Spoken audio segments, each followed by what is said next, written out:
Why, you might be wondering, with so many classic texts to choose from, why the prison notebooks of Antonio Gramsci?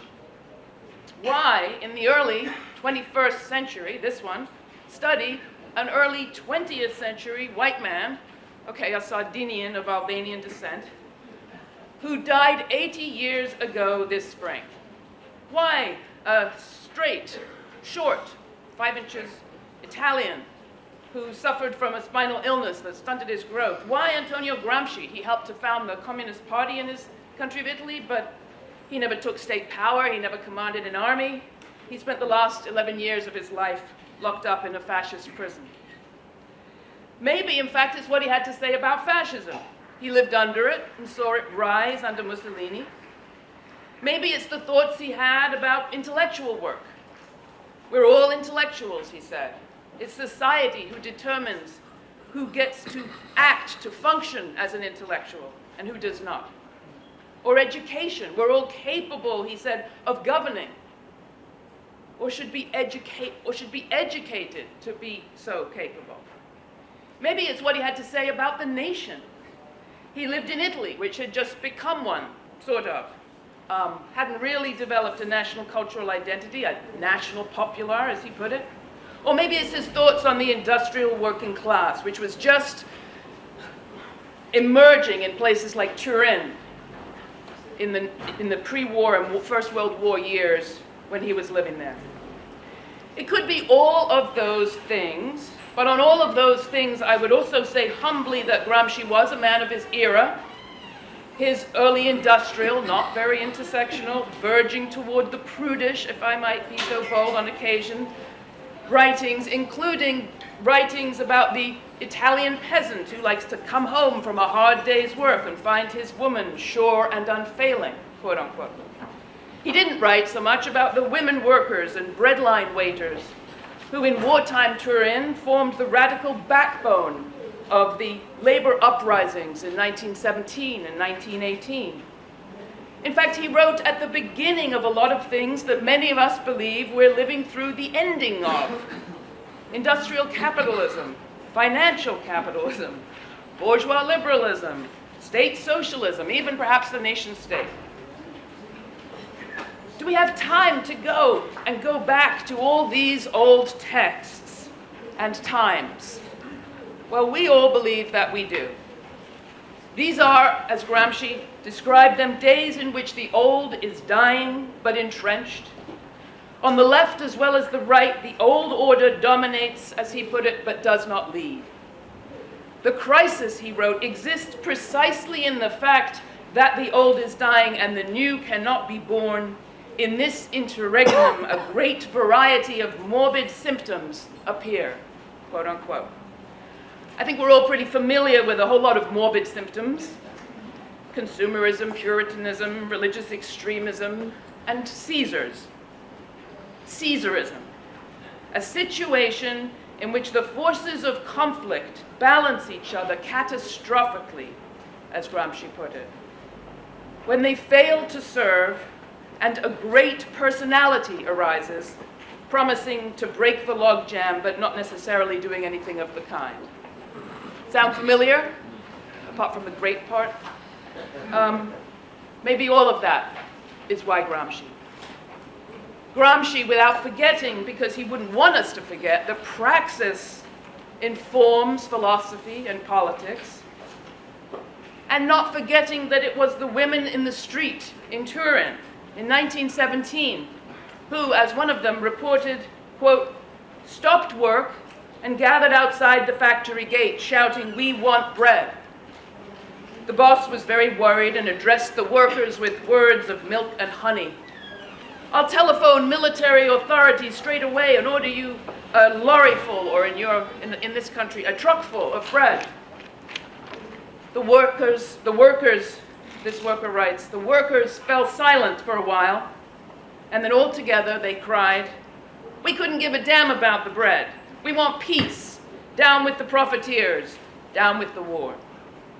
I'll end by saying, up with organic intellectuals, like the thinkers and doers on the Laura Flanders show and here today. Down with prisons. Up with the leadership of incarcerated intellectuals. And on at last to our panel. Kate Crean is Professor Emerita at the College of Staten Island and the Grad Center of CUNY. She's the author of Gramsci's Common Sense. Rick Wolff is the host of the nationally syndicated weekly radio program Economic Update and co-founder of democracyatwork.info. Chris Hedges is a Pulitzer Prize-winning journalist and author, also columnist for Truthdig and host of On Contact. I'll preside, as I said, as kind of interlocutor and introducer. Each speaker is going to speak for about 10 to 15 minutes, followed by a moderated discussion of about half an hour. And then we'll have a question and answer period. Thank you so much. First up, Chris Hedges. Welcome. Antonio Gramsci wrote his prison notebooks at a time not dissimilar to our own. The political parties led by the liberal class, because they had detached themselves from the working class, were weak or irrelevant. The radical left had been neutered and had failed to articulate a coherent alternative vision to capitalism. There was, he said, a crisis of authority. Fascism was ascendant and state repression was becoming steadily more severe and totalitarian.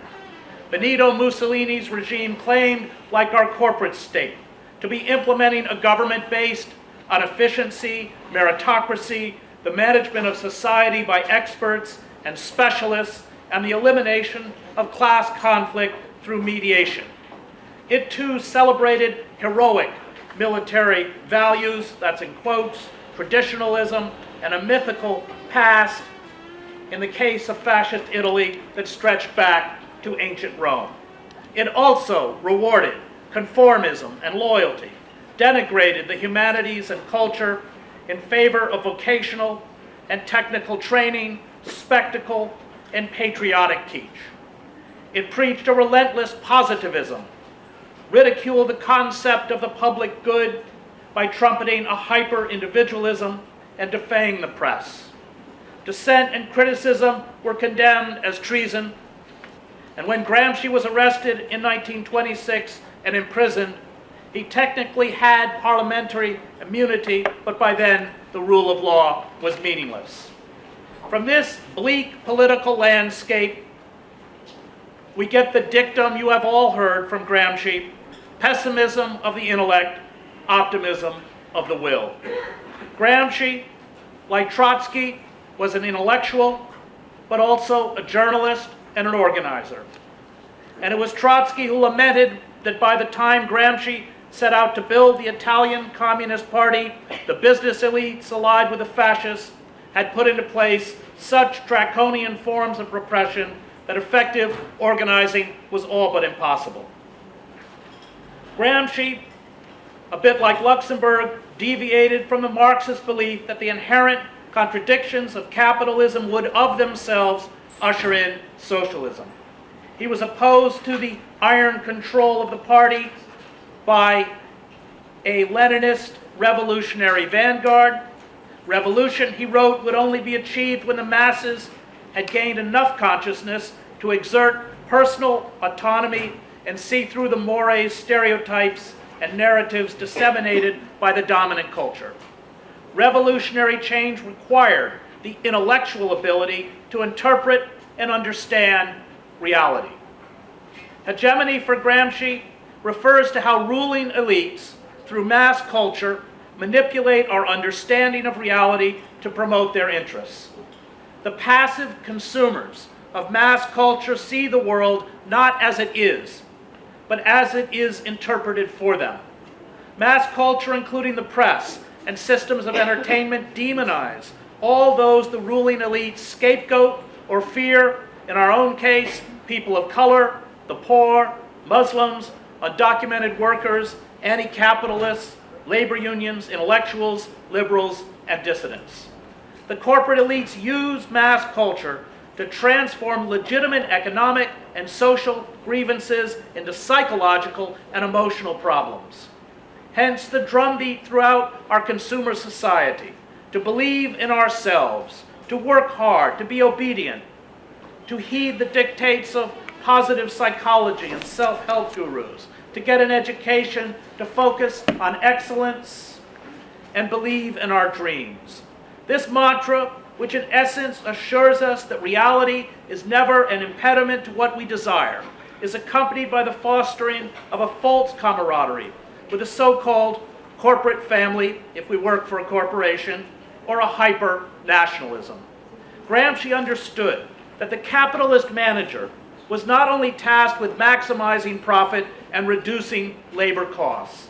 The manager also built mechanisms of indoctrination to ensure social integration and communal solidarity in service to capitalism, hence the constant gathering of employees at meetings to instill groupthink. Along with indoctrination comes many security and surveillance states in our workplaces where every movement and every word is taped or filmed in the name of customer service. Corporations function as tiny totalitarian states, models for the larger corporate state. Gramsci understood that mass culture is the primary tool for submission. The more mass culture infects the thinking and attitudes of the population, the less the state has to use harsher forms of coercion for domination. Gramsci described mass culture or civil society as the trenches and permanent fortifications that defend the core interests of the elites. Revolutionary change will occur only after a prolonged series of attacks, what Gramsci calls a war of position, on these ideological defenses. It was, in his eyes, a type of siege warfare that requires patience and inventiveness. Once the ruling ideology loses credibility, its institutional structures collapse. A counter-hegemony, in short, comes before power. Every revolution, he wrote, has been preceded by an intense labor of criticism, by the diffusion of culture and the spread of ideas. The same phenomena is being repeated today in the case of socialism. It was through a critique of capitalist civilization that the unified consciousness of the proletariat was and is still being formed. And a critique implies culture, not simply a spontaneous and naturalistic evolution. To know oneself means to be oneself, to be master of oneself. And we cannot be successful in this unless we also know others, their history, the successful efforts they have made to be what they are, to create the civilization they have created, and which we seek to replace with our own. Revolutions, then, were first and foremost a battle of ideas. Noam Chomsky boils this down to a simple dictum: tell the truth. And as Gramsci seconded, to tell the truth is revolutionary. Neoliberalism peddles through the organs of mass communication, including mass culture, the absurd idea that the living standards of the global working class will rise by deforming societies to slavishly serve the dictates of the marketplace. We have reached a period in human history when this reigning ideology has been exposed as a lie. The abolishment of national residency requirements for corporations has been used to legalize corporate tax boycotts. The middle class, the bedrock of any capitalist democracy, is withering away and has been replaced by an angry, disenfranchised working poor. Workers are forced into 2 or 3 jobs and 70-hour work weeks to stay solvent. Medical bills, student loans, subprime mortgages, and credit card debt trigger crippling bankruptcies. The corporate managerial class, meanwhile, collects billions in compensation and uses its money and its lobbyists to destroy democratic institutions. It has cemented into place a system the political philosopher Sheldon Wolin calls inverted totalitarianism. As these lies become transparent, we are thrown into what Gramsci calls an interregnum, a time when the reigning ideology has lost credibility but has yet to be replaced by a new one. This crisis consists, Gramsci wrote, precisely in the fact that the old is dying and the new cannot be born, and in this interregnum a great variety of morbid symptoms appear, hence political mutations such as Donald Trump or, in Gramsci's time, Mussolini. The acceleration of deindustrialization by the 1970s created a crisis that forced the ruling elites to create a new political paradigm. as Stuart Hall explains in his book, Policing the Crisis. The politics of resentment, trumpeted by a corporate media, shifted its focus from the common good to race, crime, and law and order. It told those undergoing profound economic and political change that their suffering stemmed not from corporate greed, but from a threat to national integrity. The old consensus that buttressed the programs of the New Deal and the welfare state was attacked as enabling criminal black youth, welfare queens, and social parasites. The parasites were to blame. This opened the door to an authoritarian populism begun by Ronald Reagan and Margaret Thatcher, which supposedly championed family values, traditional morality, individual autonomy, law and order, the Christian faith, and a return to a mythical past, at least for white Americans. Mass culture is a potent and dangerous counter-revolutionary force. It creates a herd mentality. It banishes independent and autonomous thought. It destroys our self-confidence. It marginalizes and discredits nonconformists. It depoliticizes the citizenry. It fosters a sense of collective futility and impotence by presenting the ruling ideology as a revealed, unassailable truth, an inevitable and inexorable force that alone makes human progress possible. Mass culture is designed to foster what Gramsci called a confused and fragmentary consciousness, or what Marx called false consciousness, the belief by the proletariat that its true interests are aligned with those of the ruling class, in our case, global corporatism. We are not a product of nature, however, Gramsci wrote, but a product of our history and our culture. If we do not know our history and our culture, rather than the one manufactured for us, we cannot surmount the forces of oppression. And this is why the movements of the 1960s terrified the elites. These movements not only gave people an understanding of their power, but they exposed the lies and ideological manipulation of the ruling classes. And that is why the corporatists invested billions to fight back. If we do not know our history, we have no point of comparison and no knowledge of the continuity of capitalist oppression. Once democracy fails, as Plato warned, it always creates the conditions for tyranny based on popular support. And that is what happened in Italy, in fascist Italy, and what has happened with the election of Trump. The goal in a collapsed democracy is not, Gramsci wrote, as Gramsci said, to rouse the civic consciousness of the nation, but to nurture and recreate a civic consciousness that has been lost. Democracy throughout most of the history of the West was an anomaly. After the collapse of the Athenian democracy in 322, and this democracy was only for men and excluded slaves, it was 2,000 years before another democratic government came into existence. It has only been in the latter part of the 20th century that democratic governments, now under assault from proto-fascist movements, were able to flourish, however imperfectly. Our own system of government, if one takes into consideration the exclusion of African Americans, Native Americans, men without property, and women, could not be defined as a full democracy until the middle of the last century. And we are now rolling back towards the more familiar despotism. There is a reason the capitalist state seeks to keep workers unconscious. No worker will ever receive the full benefit of his or her work under capitalism, since this would destroy capitalism itself. Any worker who truly grasped his or her interests would be dedicated to the overthrow of the capitalist order.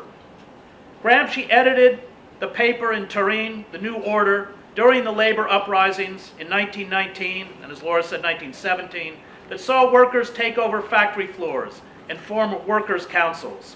He and the other writers on the paper, who inexplicably ceased publication at the height of the unrest to devote themselves to organizing, did not advocate positions until they had canvassed and spoken at length to the workers' councils. These councils, Gramsci wrote, not only gave workers power over their work lives, but broke down the wall, barricading the private citizen from participation in political life. Revolutionary policy for Gramsci did not come from above, but from below. It was organic. And the failure in his eyes of revolutionary elites is that they were often prone to be just as dictatorial and as disconnected as capitalist elites. The masses had to be integrated into the structures of power to create a new form of mass politics, hence his insistence that all people are intellectuals capable of autonomous and independent thought. A democracy is only possible when all citizens understand and have a say in the exercise of power. Gramsci would have despaired of the divide in the United States between our anemic left and the working class, the ridiculing of Trump's supporters, the failure to listen to and heed the legitimate suffering of the working poor, including the white working poor, ensures that any revolt will be stillborn. Those of us who seek to overthrow the corporate state will have to begin locally. This means advocating issues such as raising the minimum wage, fighting for clean water, universal health care, and good public education, including free university education, that speak directly to improving the lives of the working class. It does not mean lecturing the working class, and especially the white working class, about multiculturalism and identity politics. Revolt, however, without an alternative vision, Gramsci knew, was doomed. Workers are as easily mobilized around anti-democratic ideologies such as fascism or racism. If they lack consciousness, they can become a dark force in the body politic as in any Trump rally. The insistence on a vision of a new order set Gramsci against the anarchists and labor unions. The state could deal with unrest, even revolt, he knew, as long as it was sporadic and localized and not tied to a plan to replace the structures that keep the ruling elites in power. The socialist state cannot be embodied in the institutions of the capitalist state, he wrote. The socialist state must be a fundamentally new creation. The institutions of the capitalist state are organized in such a way as to facilitate free competition. Merely to change the personnel in these institutions is hardly going to change the direction of their activity. Gramsci's understanding of how ruling elites manufacture consent separated Gramsci from Marx. Marx saw critical theory as preliminary to the construction of an egalitarian and just society. In the just society, critical theory, like the state, however, would wither away. Gramsci, like Nietzsche, knew that the elites would continually reproduce conditions and ideologies to retake control. This demanded the constant vigilance of the critical revolutionary theorist. There would be a never-ending battle of ideas, those spun out by the elites to justify their privileges, and the radical theorists who would expose the ideas as tools of repression. The working class would be under constant assault from cultural and ideological forces determined to undermine it. For Gramsci, human agency was therefore essential. History is made, he said, by human will.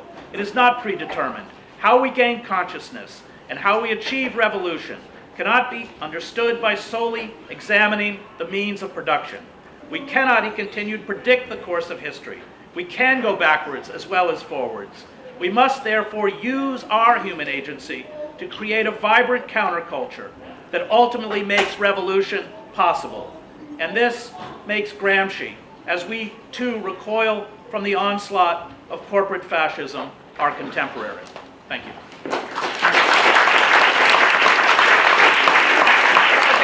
Rick Wolf.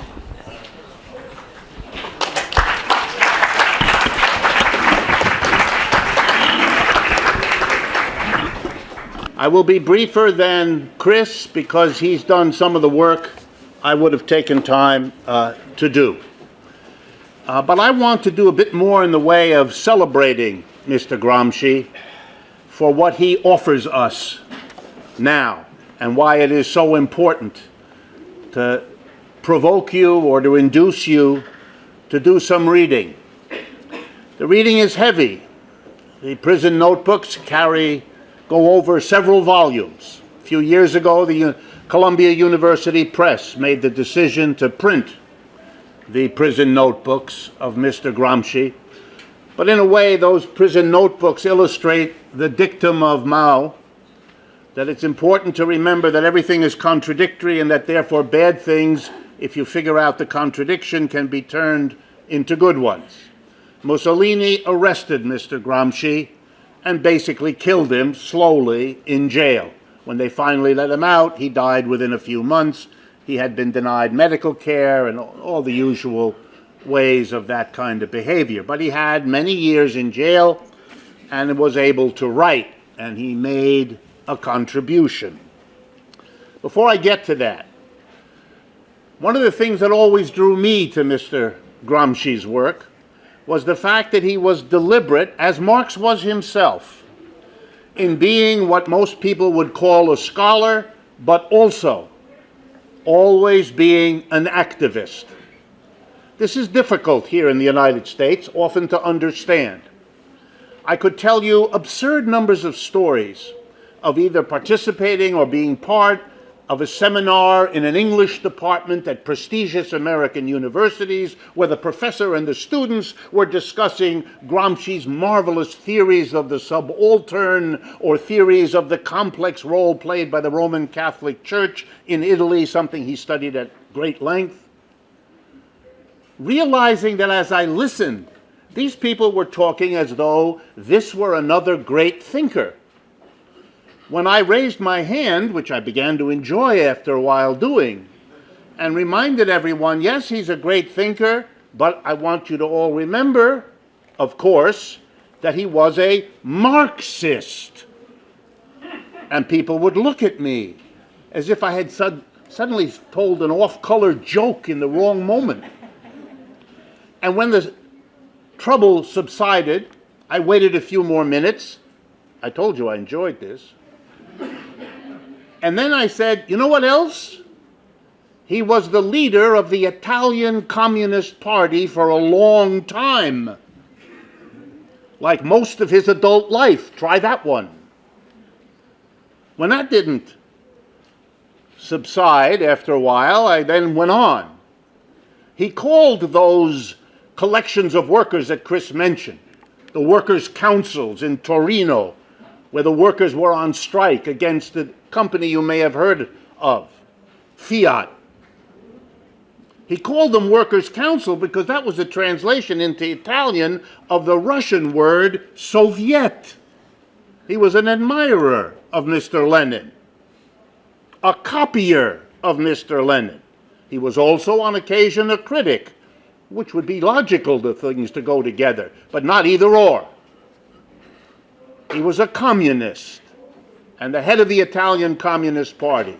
And under his leadership, that party became what it was for most of the post-World War II period, the largest communist party outside the Soviet Union, whose imprint on Italian politics is still clear, even though the party itself is barely there. The man was a committed scholar and activist all his life. The scholarly part is in the prison notebooks, but so is the activism. And I think it's relevant that we picked it for this Left Forum because the goals of the Left Forum as an institution are to bring together scholars and activists. Not only that they talk to each other and cross-fertilize one another, but maybe even follow Gramsci's example and become one another. And why? Why was Gramsci so interested in activists also being students, scholars, studiers of what had gone before? And here I want to amplify something Chris also touched on. Gramsci was distraught that that general strike in Torino, built out of the Fiat strike, didn't succeed. He was in a way envious of Lenin and Trotsky and the others because it did succeed there. Why didn't it succeed in Italy when the conditions seemed so parallel, when the revolution broke out? And his answer was, to be overly simple, that the objective conditions, if you like, the poverty, the oppression in the factory, the difficulties of the lives of the majority of working people and of Italy's large agrarian working class. They were at a revolutionary point. But what wasn't revolutionary was what was in the culture, what was in the mind. And it became clear to Gramsci that the left, the communists, the Marxists, the revolutionaries, had undervalued the study of culture and of how a culture can shape the mentality of a working class so that even when everything else is in place to make the change, the cultural condition, the mentality of the working class isn't there. And he asked the important question, why not? How did that come to be that way? How was the capitalist class saved when it had made such a mess of its own economic system that it was ready to pop? But without half understanding it, had done enough to the mentality of the mass of people that they couldn't or wouldn't see their way clear to move when the opportunity arose. What happened? Why? And here's his answer, and that's all I really have to offer, because it strikes me that his answer is as urgently relevant to his time as it is to ours. He begins with recognizing a problem. The capitalists, the people with a lot of money who run the business of a society in modern life, are a tiny number, which means immediately they have a big problem. They're a tiny number. And the people they oppress and they underpay are a large number. This is a very troubling reality. You must do something. Whether you're understanding it or not really doesn't matter. You have to do something to handle the imbalance. Slave masters figured that out relative to slaves. Feudal lords figured it out relative to serfs, and capitalists have figured it out, says Gramsci, in relationship to the working class. And the basic idea, as he looks at it, and he studies Italy particularly, because that's where he's from, and he comes out of an incredibly creative Italian intellectual left wing that he borrowed from and that he honored with his work. His answer was, and here I may disagree a little bit with others, his answer was there is no such thing as false consciousness. There are only different consciousnesses. The working class, to use a modern American language, does not suffer from false consciousness, should not be asked the question, why do you vote against your own interests? Because the answer Gramsci would immediately insist on is, they don't. What then are they doing? They have been carefully cultivated to have and to feel deeply about other interests. And that's a long, difficult process. How do you get the working class to be not interested so much in what happens at the workplace, not interested so much what happens in the voting booth, but terribly interested in foreign military adventures, terribly interested in rituals of patriotism and nationalism? That takes a lot of work. That takes a lot of time to cultivate. To put it as sharply as I can imagine, suppose a working class, obviously I'm not talking about the United States, but just suppose a working class is screwed on the job, underpaid, overworked, all of that. Its interest in that job situation could be to revolutionize it, to transform it. That's what we want. But someone else might construct the same experience as, that's not the important part of you. That's not really what you're about. Are you screwed as a consumer? Well, that's not really an important part either. You know what's really important about you? Is you're white,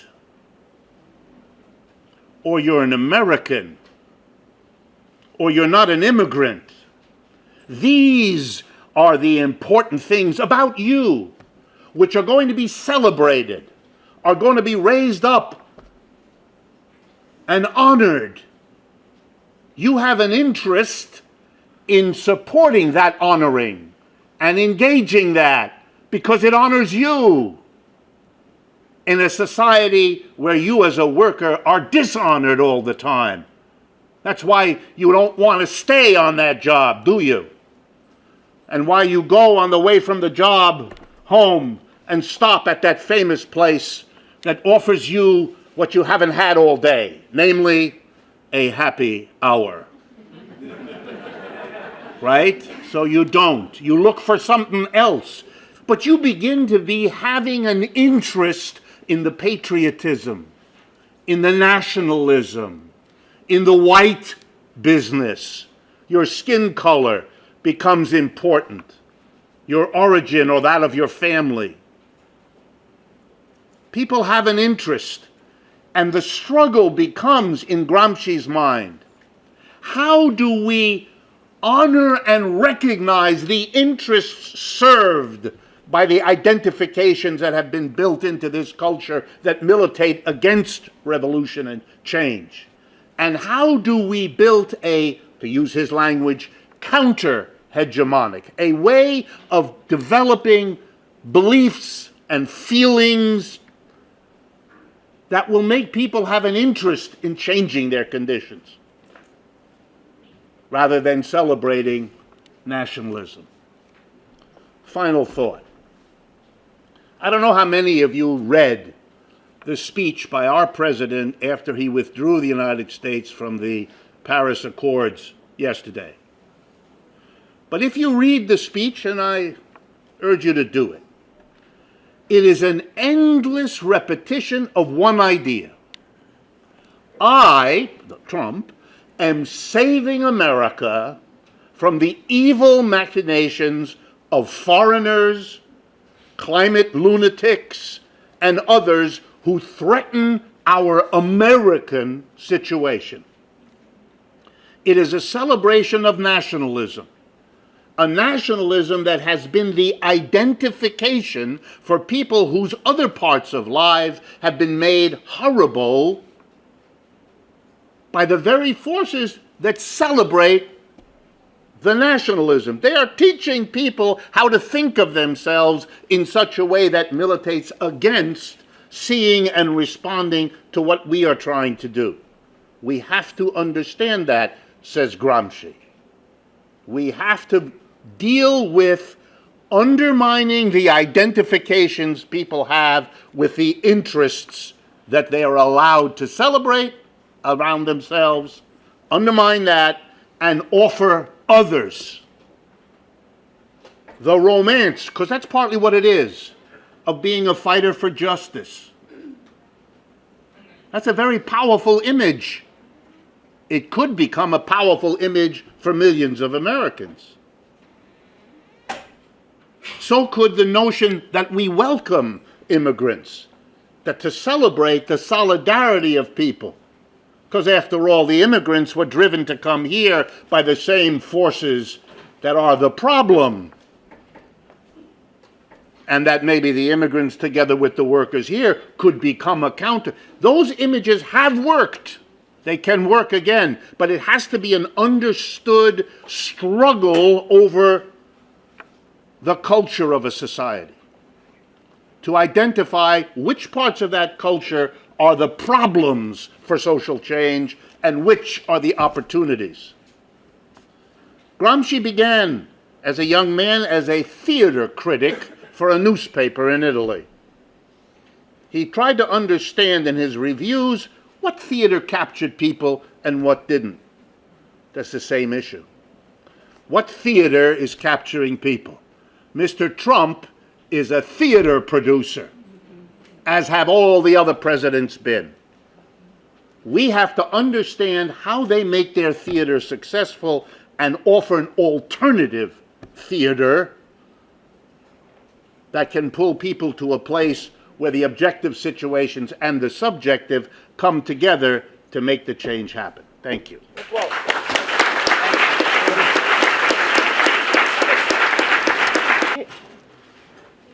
Thank you.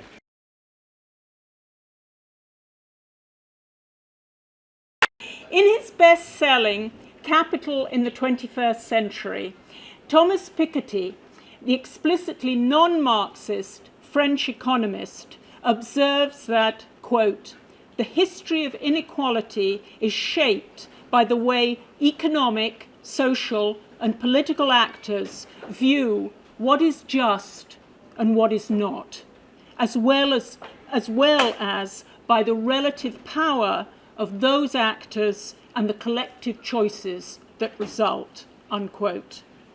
In the now celebrated Prison Notebooks, Gramsci wrote during his long years of incarceration by Mussolini's fascist regime, he reflects at length on the nature and causes of inequality.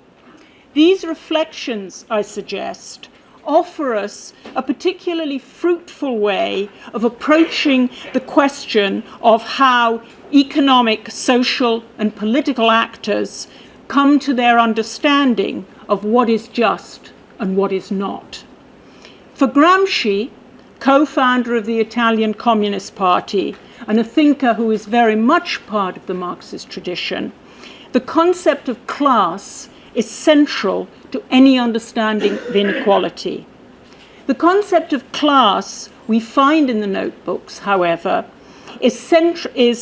has little in common with the all too common caricatures of Marxist notions of class that limit class to economic inequality.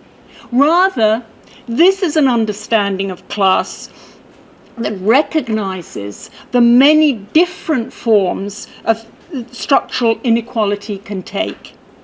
The major classes in the notebooks may be rooted in, as Gramsci writes, quote, "an essential function in the world of economic production," unquote. But the passage from those roots is far from straightforward. For Gramsci, class, as it is lived, is not confined to economic inequality. The value of the approach we find in the notebooks is that it opens up the notion of class to embrace the whole spectrum of ways in which structural inequalities reproduced over generations manifest themselves in the lives of women and men. And this is an approach that recognizes that inequalities of gender, of race and ethnicity, of sexual orientation, and so on, are not separate from class, but how class is lived.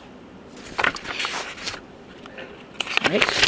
The notebooks map how, in certain times and places, lived inequality and oppression coalesce into self-aware classes that become the bases of historical blocks with the power to bring about radical social transformation.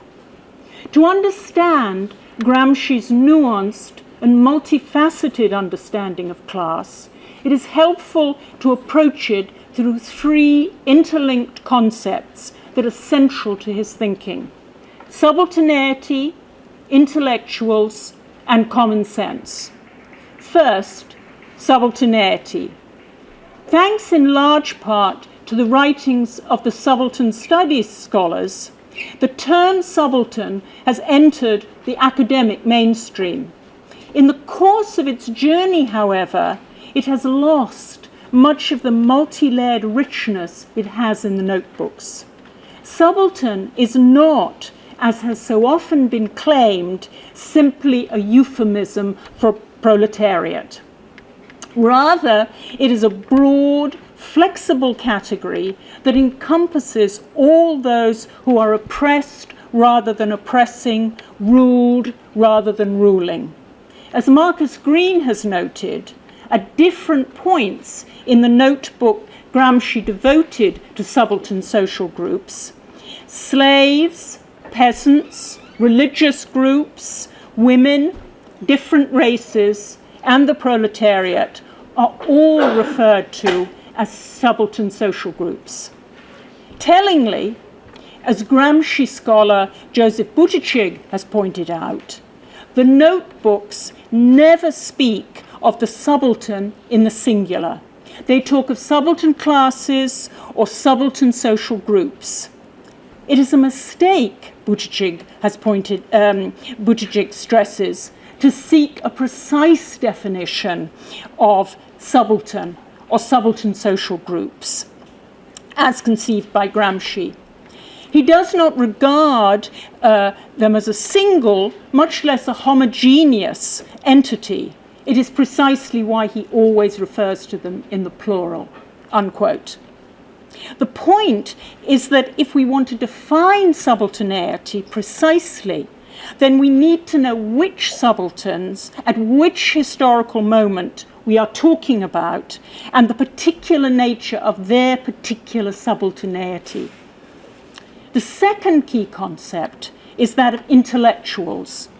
One of Gramsci's best known, but like subaltern, often misunderstood concept is that of the organic intellectual.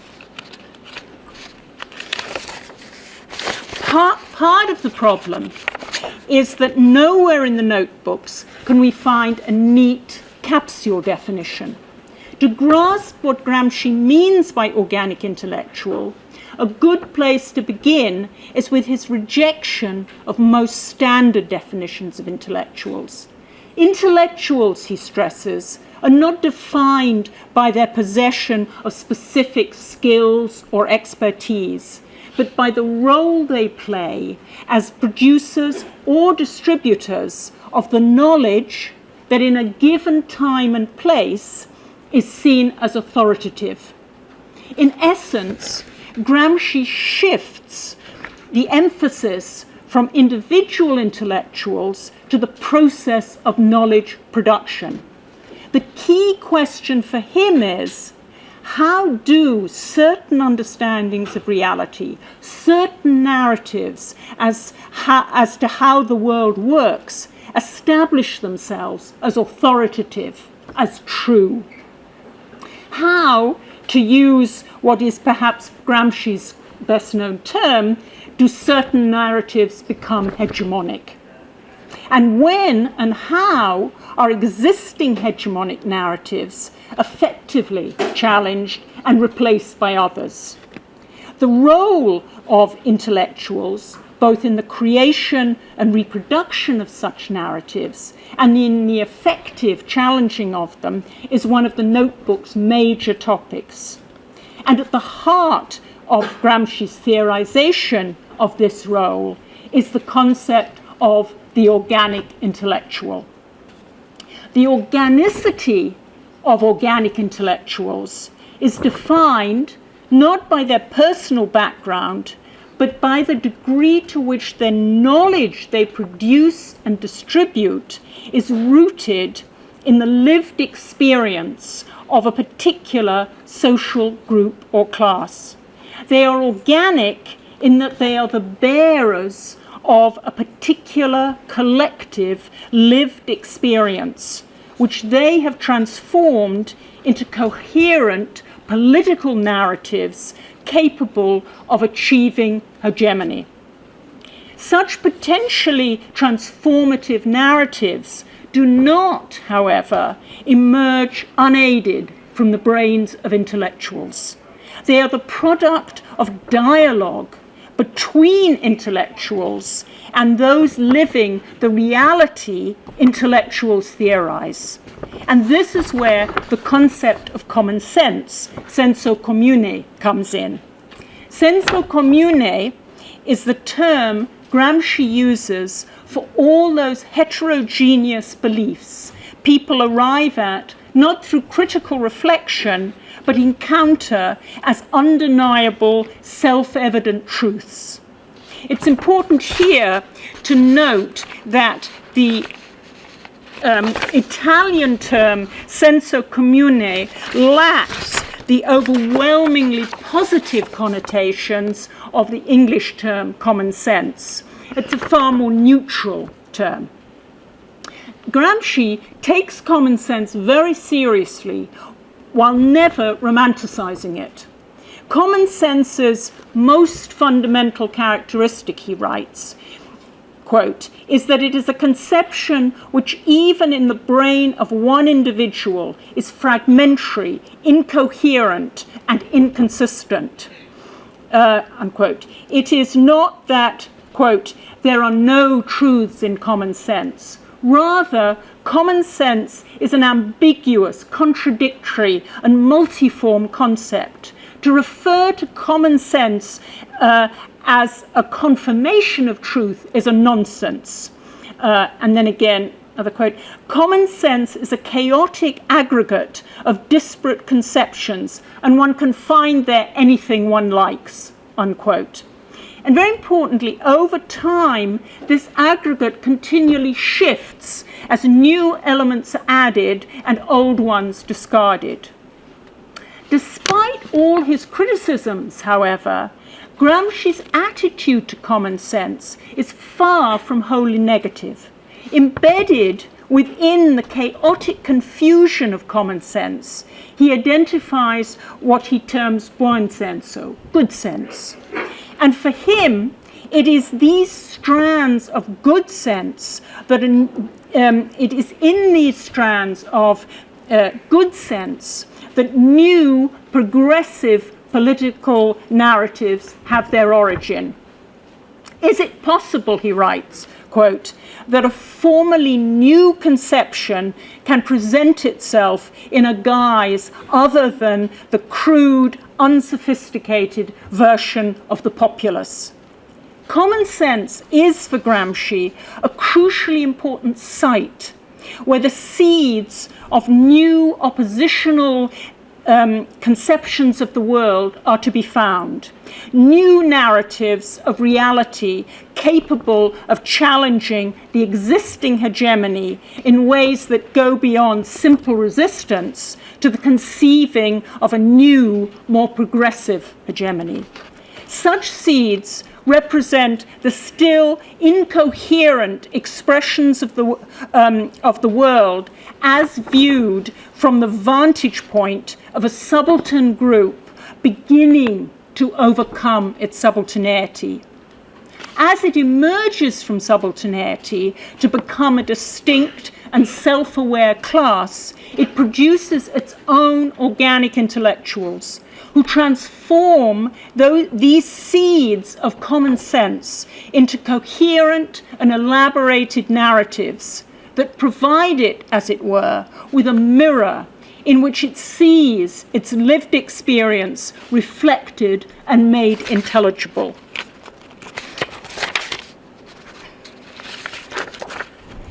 The elaborated accounts of reality produced by a class's intellectuals must then also be translated into a new, accessible, and emotionally appealing common sense.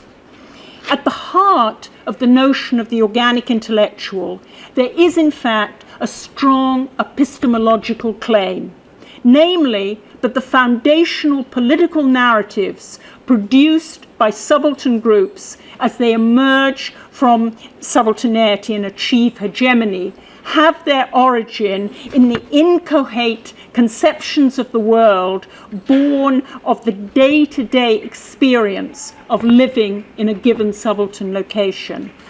Organic intellectuals elaborate this implicit philosophy into a coherent, explicit philosophy, but they do not originate it. As intellectuals, their organicity consists in, quote, having worked out and made coherent the principles and problems, unquote, that have arisen, quote, out of the practical activity, unquote, of the group that has produced these particular intellectuals. In other words, the reason why progressive intellectuals need to pay serious attention to common sense is not only because effective political narratives need to establish themselves as common sense, although that too is important, but because it is only when the philosophy of intellectuals has genuinely emerged from subaltern experience, that it is possible for subalterns and their intellectuals to come together as a cultural and social unity. Only then can they become a historical bloc with the power to bring about social transformation. Gramsci's notion of common sense, I would argue, provides a useful guide for contemporary progressives. We may live in a transformed media world, but the insistence that we take everything seriously that seems simple common sense to large numbers of people is as relevant today as when the notebooks were written. Only a political narrative that explains inequality and oppression in a way that connects with subalterns emotionally as well as intellectually can hope to mobilize the kind of movement that might actually bring about significant change. Effective narratives need to describe the reality subalterns confront in an immediate and visceral way, and to offer a positive alternative in which they can believe. Occupy Wall Street, with its resonant slogan, "We are the 99%, provides an interesting example of just such a narrative. To the extent that Occupy was a movement, however embryonic, that challenged the prevailing capitalist hegemony, it can be seen as a recognition of profound structural inequality.